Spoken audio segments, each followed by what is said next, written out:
Did she just walk away? How? When they told you that he had her in the headlock, how did he even walk away?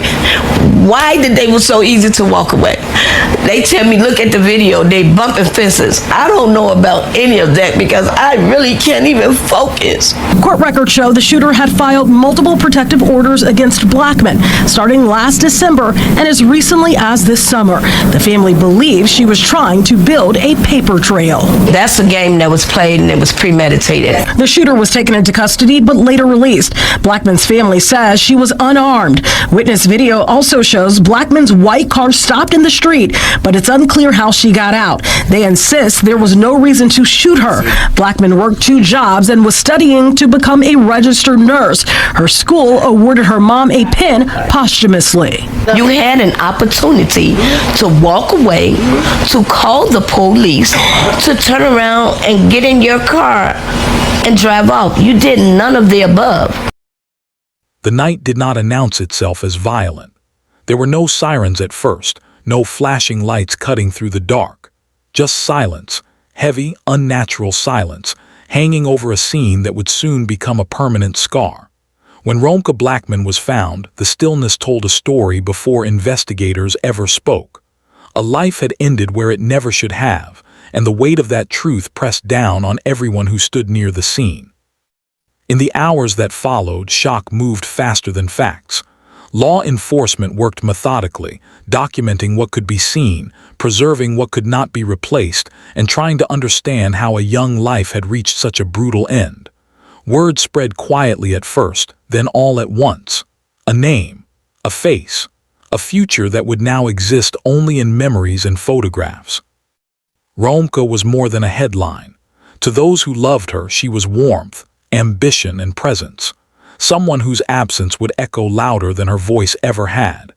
As investigators pieced together the early moments of the case, one reality became clear. This was not a random act. The circumstances suggested intention, proximity, and a chain of events that had been forming long before that night. As authorities moved quickly, suspects were identified and taken into custody, ordered held as the investigation deepened. For Romeca's family, justice was no longer an abstract idea. It became a desperate hope, a plea, a promise they intended to fight for, no matter how painful the road ahead would be. This case is not just about how Romeca Blackmon died. It is about what led her there, what was missed, and what happens when accountability is delayed, but not denied. If you want justice-focused stories told with depth, respect, and relentless truth, take a moment to like this video, subscribe to Buried Motives, and turn on notifications. These stories matter, and so does remembering the names behind them. And as this story unfolds, one question will follow us to the end. When justice is still pending, who carries the heaviest burden, the system or the family left behind? Before her name became attached to court documents and breaking news alerts, Romeca Blackmon lived a life defined by motion and intention. She was building something for herself, relationships, plans, a sense of direction that felt earned rather than borrowed. Those closest to her described someone who carried both strength and softness, someone who showed up even when life demanded more than it gave back. Her world was not without complexity. Like many people, Romeca moved within circles shaped by trust, familiarity, and emotional investment. These were relationships formed over time, the kind that blur lines between comfort and vulnerability. On the surface, nothing appeared alarming enough to predict tragedy, but hindsight has a way of sharpening details that once felt harmless. Investigators would later focus heavily on Romeca's inner circle, not because of rumor, but because patterns often hide where access is easiest. The people who know your routines, your habits, your private struggles, they are also the ones closest to moments that never make it onto social media. Romeca's life intersected with individuals whose presence would soon become central to an unfolding investigation. Those now accused were not strangers passing through.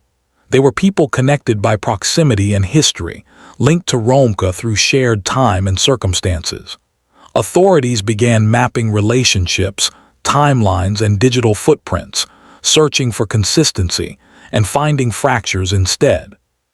Family members would later reflect on subtle changes they couldn't fully explain at the time.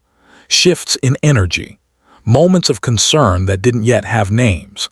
Like many families, they trusted that adulthood meant autonomy, that love and caution could coexist without fear. But tragedies rarely announce themselves clearly. They whisper first. They hide inside routine. And by the time the warning signs become obvious, the damage is already irreversible. Romeca's story, at its core, is not just about who may have harmed her. It's about the environment that surrounded her, the choices made by others, and the fragile line between normal life and sudden loss. And as investigators dug deeper into her background, one unsettling truth began to surface. The danger may not have come from far away at all. Red flags are rarely obvious in real time. They don't arrive labeled as danger.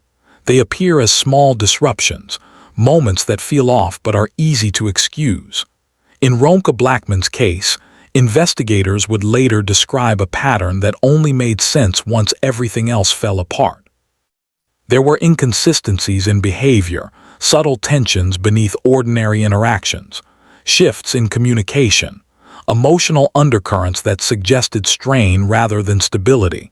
To the outside world, nothing screamed emergency, but beneath the surface, something was tightening, slowly and quietly. Those closest to Romeca would later replay moments in their minds, questioning what they missed, not because they failed her, but because the human brain is wired to normalize what it sees often. Control can disguise itself as concern. Jealousy can hide behind affection, and manipulation rarely announces itself as cruelty until it's too late. As investigators reconstructed the days and weeks leading up to her death, they noted patterns that raised concern. Digital footprints showed changes in tone and frequency. Timelines began to contradict each other. Accounts of events didn't align the way truth usually does. When stories fracture under pressure, it often means they were never solid to begin with. Law enforcement pays close attention to escalation, moments when tension sharpens, when conflict intensifies, when emotional stakes rise faster than restraint. In this case, those indicators were present, not loudly, but persistently. Romeca's family would later say they never imagined things could end this way. That belief, that tragedy happens elsewhere to someone else, is what makes it so devastating when it arrives at your own door. If stories like this matter to you, stories that expose hidden warning signs and honor victims by telling the full truth, take a moment to like this video, subscribe to Buried Motives, and turn on notifications. Every subscription helps keep these stories alive and visible. Because as this case would soon prove, the most dangerous moments are often the ones no one is watching closely enough. Video games to block out a painful reality. His mom will never walk through the door again. Look down at your heart, and your mama will always be right there for you. You want to say something to her, look down at your heart. And whatever you say to her, say it to her right there. The same way I have to do. I have to look right here, and I have to talk to her and ask her, just tell me what happened. Instead of planning her 6-year-old grandson's birthday, Tina McMiller shared the last note Romeca Blackmon left for her son. And then she wrote him a note in his lunchbox. And on the back of the note, he responded and said, I love you more, Mom. The 31-year-old mom was shot and killed just after dropping her son off at school near Cermak State in the South Loop. She had gotten into a fight with another woman. Both of them share a child with the same man who lives nearby. He was also at that scene. That other woman, also 31, shot Blackmon 3 times. One bullet struck her in the face. Got a female black, light complexion, green tracksuit, has a gun, fighting with another female black, dark complexion. The shooter stayed on the scene, and as you can see, a witness pointed out the shooter to police. One of the witnesses also said the father of Blackmon's child had her in a headlock before the shots were fired. I'm licensed to carry. It doesn't matter. You shot somebody. What the wrong with you? The man in the shorts is CJ's father. He's covered in blood. How did she just walk away? How? When they told you that he had her in the headlock, how did he even walk away? Why did they was so easy to walk away? They tell me, look at the video, they bumping fences. I don't know about any of that because I really can't even focus. Court records show the shooter had filed multiple protective orders against Blackmon starting last December and as recently as this summer. The family believes she was trying to build a paper trail. That's a game that was played and it was premeditated. The shooter was taken into custody but later released. Blackmon's family says she was unarmed. Witness video also shows Blackmon's white car stopped in the street, but it's unclear how she got out. They insist there was no reason to shoot her. Blackmon worked 2 jobs and was studying to become a registered nurse. Her school awarded her mom a pin posthumously. You had an opportunity to walk away, to call the police, to turn around and get in your car and drive off. You did none of the above. The crime itself did not unfold in chaos. It unfolded in precision, calculated, deliberate, and final. Investigators would later determine that what happened to Romeca Blackmon was not an accident, not a sudden burst of uncontrollable emotion, but an act that required intent. The scene told that story clearly. Every detail pointed toward choice. When authorities reconstructed the final moments, the timeline narrowed. Movements became traceable. Gaps in stories became impossible to ignore. Romeca's final hours were no longer abstract. They were mapped minute by minute, revealing how quickly life can be taken when someone decides another person no longer gets to exist. The method of the crime was shocking, but what unsettled investigators more was the absence of hesitation suggested by the evidence. This was not reckless. It was purposeful, and purpose leaves behind a different kind of forensic signature, one that lingers long after the scene is cleared. As word of the crime spread, disbelief turned into grief. Friends searched for explanations that didn't exist. Family members struggled to accept that the person they loved had met such a violent end at the hands of people she knew. There is a particular cruelty in betrayal-based violence because it destroys not only life, but trust itself. Authorities worked carefully, aware that emotion could not replace evidence. Every conclusion needed weight. Every accusation needed proof. And slowly, that proof accumulated, physical traces, digital records, and inconsistencies that tightened like a noose around the truth. Cases like this don't hinge on a single revelation. They build through accumulation. One fact leads to another until denial becomes impossible. If you're following this story and believe victims deserve careful, truthful storytelling, not sensationalism, please like this video, subscribe to Buried Motives, and turn on notifications. Your support helps ensure these cases are handled with the gravity they demand. Because once the crime was understood, the next question became unavoidable. How far would those responsible go to escape what they had done? In the aftermath, time moved differently for Romeca Blackmon's family. Days blurred together, marked not by routine but by court dates, legal updates, and the constant ache of absence. When the suspects were ordered held in custody, it did not feel like closure. It felt like a pause, justice suspended midair, waiting to see if it would land where it should. For her family, the message was simple and unwavering. They did not ask for vengeance. They asked for accountability. They asked for truth to be spoken plainly, without delay or distortion. Their grief was not loud, but it was relentless. Every hearing reopened the wound. Every procedural step reminded them that Romeca's life had been reduced to evidence and exhibits, while her future had been erased entirely. The community watched closely, aware that cases like this test more than the legal system. They test collective conscience.